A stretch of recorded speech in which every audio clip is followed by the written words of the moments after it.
Et leur principale cible, c'est La Havane, au nord-ouest de l'île, le fleuron touristique de Cuba.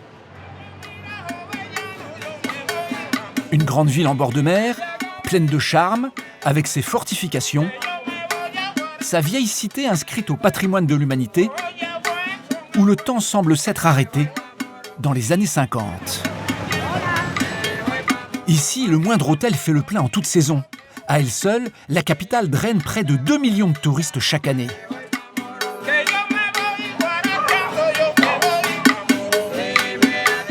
Mais pour profiter de ce filon, l'État cubain impose des contreparties non négociables.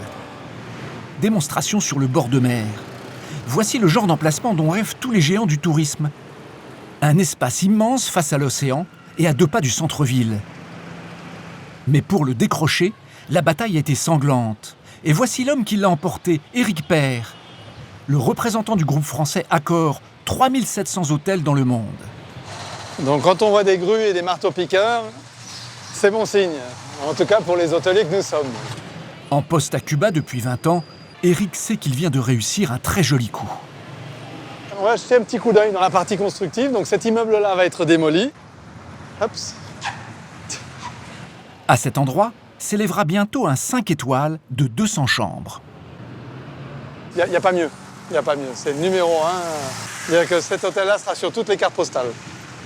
Normalement, partout dans le monde, c'est le plus offrant qui décroche les meilleurs emplacements. Mais à Cuba, rien ne se passe comme ailleurs. Éric a dû en plus accepter une demande express de Gaviota.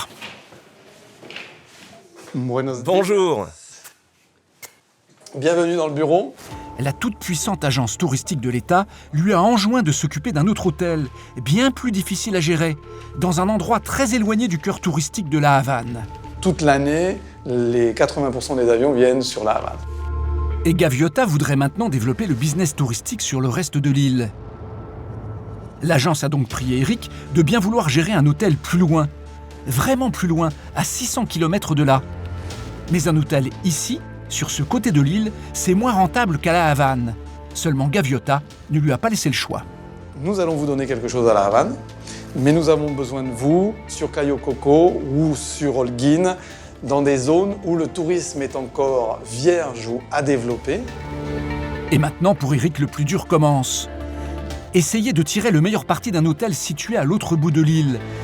Un challenge pour lui qui se transforme au final en très bonne affaire pour les touristes.